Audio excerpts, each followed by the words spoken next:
Assalamualaikum warahmatullahi wabarakatuh. Waalaikumsalam warahmatullahi wabarakatuh. Perkenalkan, kami dari kelompok 2 akan membahas mengenai sistem informasi tiket bioskop. Eh, Dengan saya sendiri, Delsi Delia, dengan NPM F1 F021023. Kemudian ada Agustia Miranti F1 F021003. Kemudian ada Laga Sopiansah dengan NPM F1 F021010. Kemudian ada Resi Fitriska Haryanti dengan NPM F1 F021027. Kemudian Riki Krisdianto dengan NPM F1 F021028. Kemudian ada Septi Rahimawati dengan NPM F1 F021031. Dan terakhir ada Dea Jayanti dengan NPM F1 F021034.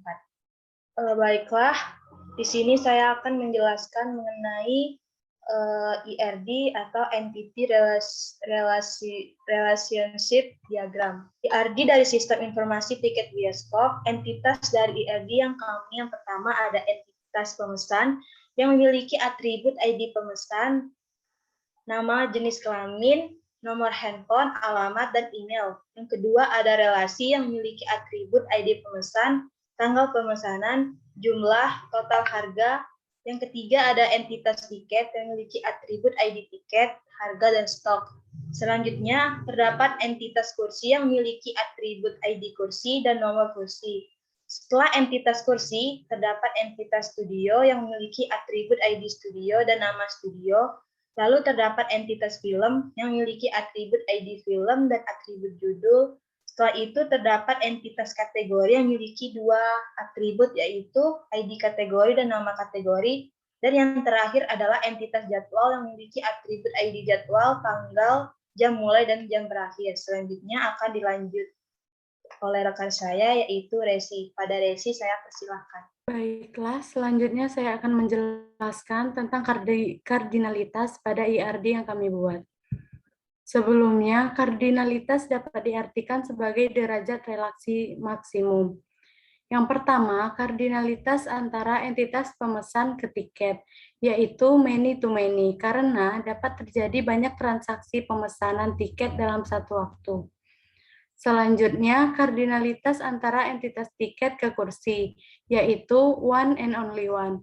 Artinya, satu tiket memiliki satu kursi, dan satu kursi hanya memiliki satu tiket. Setelah itu, kita lihat kardinalitas antara entitas kursi dan entitas studio. Kardinalitas di antara keduanya yaitu one to many, artinya satu studio memiliki banyak kursi dan banyak kursi dimiliki oleh satu studio. Setelah itu, kardinalitas antara entitas studio dan entitas film. Kardinalitas di antara keduanya yaitu one to many.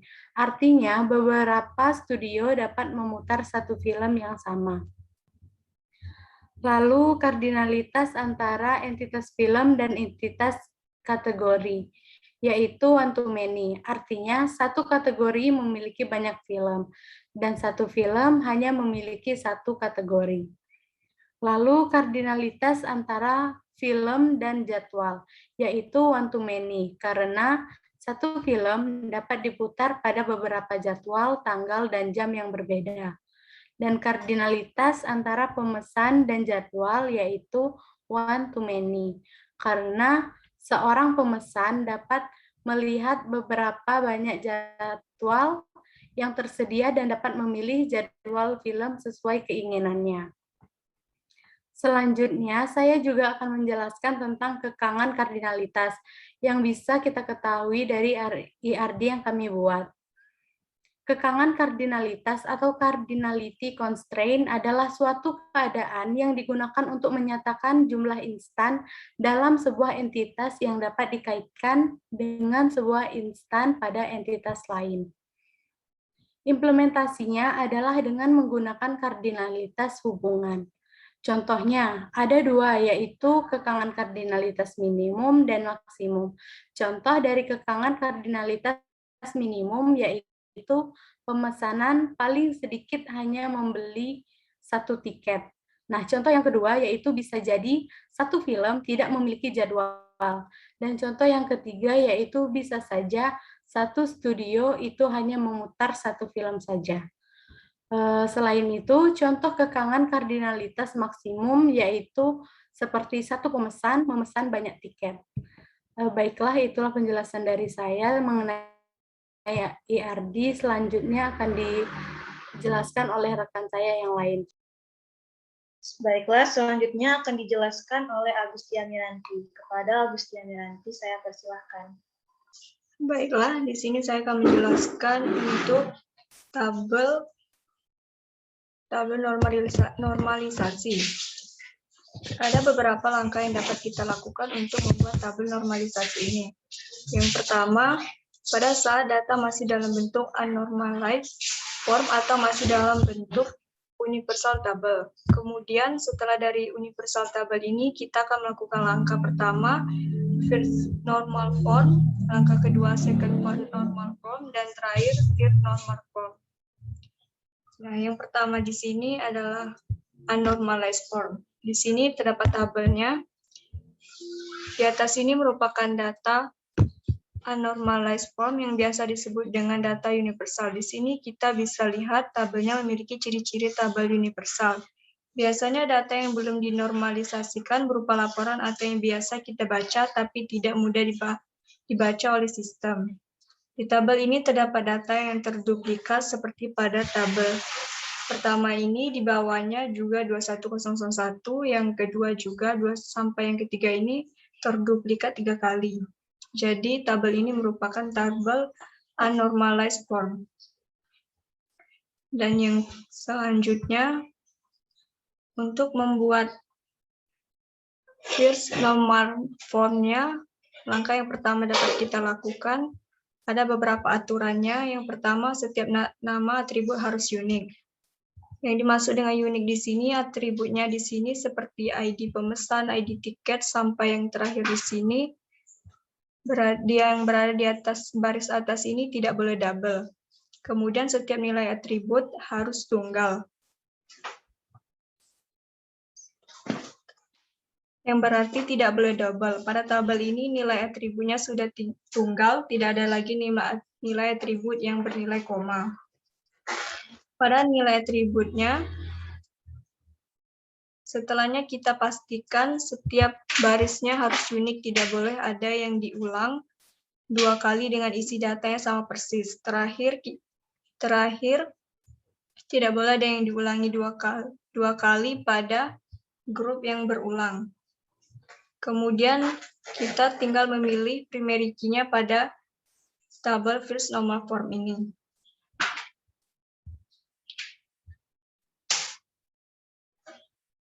Di sini datanya sudah dalam bentuk first normal form. Pada tabel sebelumnya ada grup berulang dan tabel grup yang berulang 2109 ini sudah ditulis 3 kali.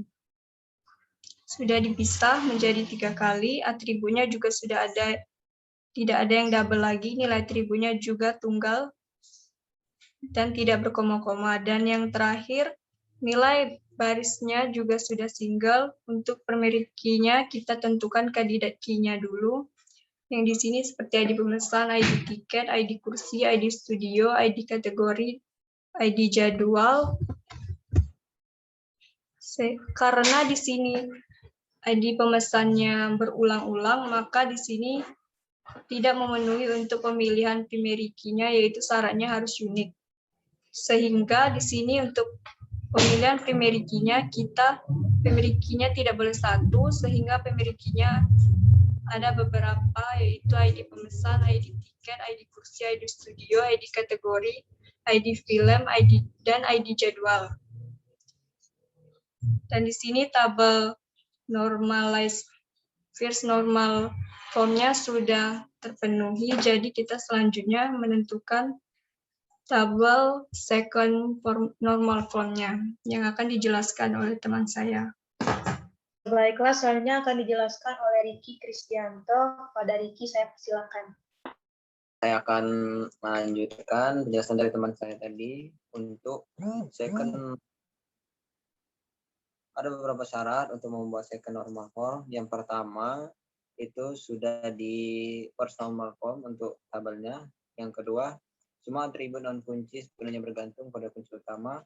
Lakukan semua dependensi parsial dihapus untuk ditempatkan.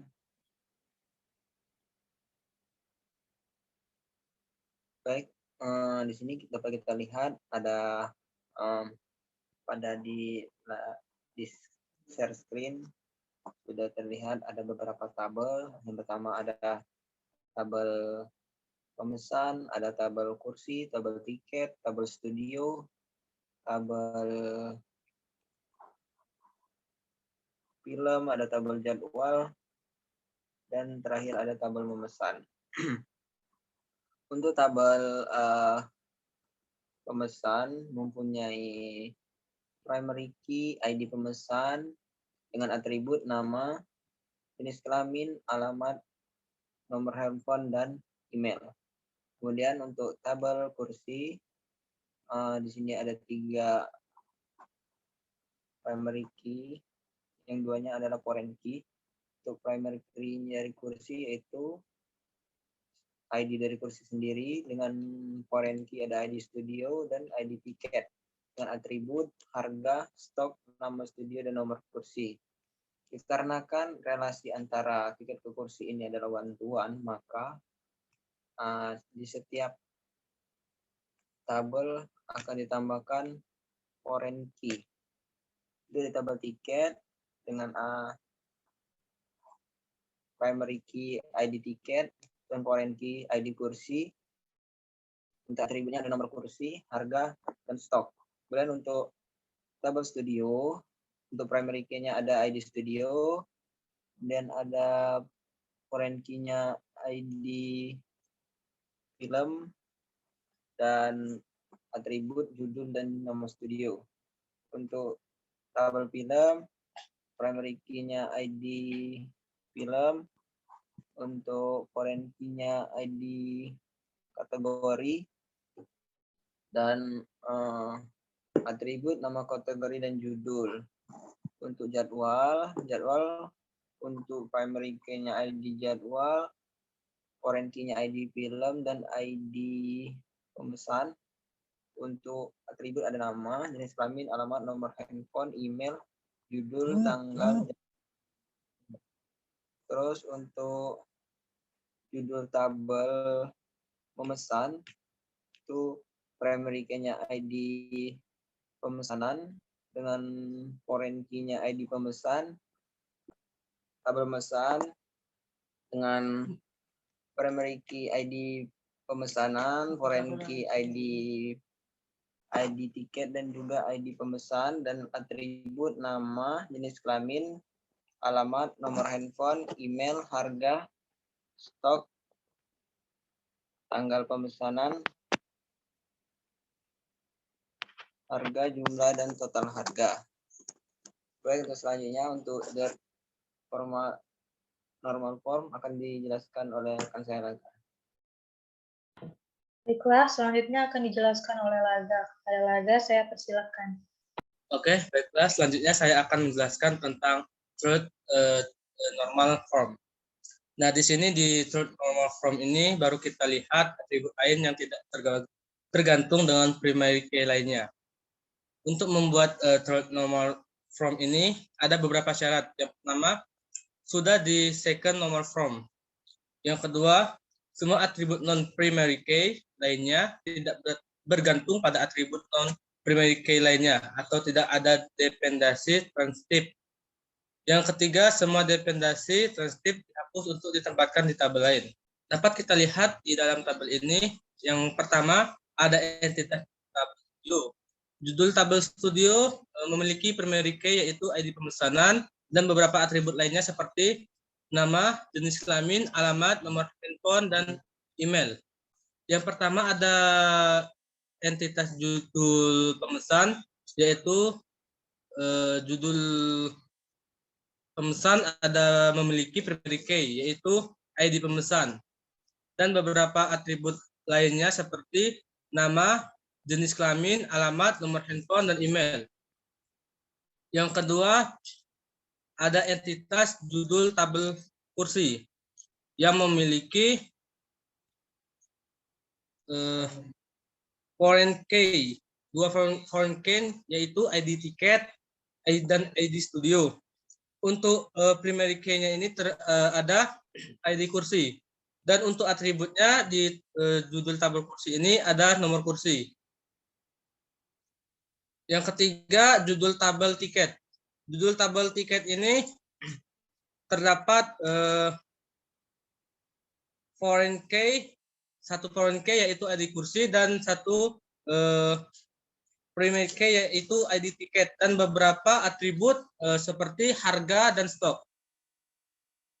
Untuk yang selanjutnya ada judul tabel studio memiliki foreign key yaitu ID film dan primary key yaitu ID studio dengan atribut yaitu nama studio. Dan untuk judul tabel film terdapat satu foreign key yaitu ID kategori dan primary key yaitu ID film dengan atribut yaitu judul. Dan selanjutnya judul tabel jadwal. Terdapat dua foreign key yaitu ID pemesanan dan ID film. Dan satu primary key yaitu ID jadwal. Dengan atribut yaitu tanggal, jam mulai, dan jam berakhir. Dan untuk judul tabel kategori terdapat satu primary key yaitu ID kategori dan satu atribut yaitu nama kategori.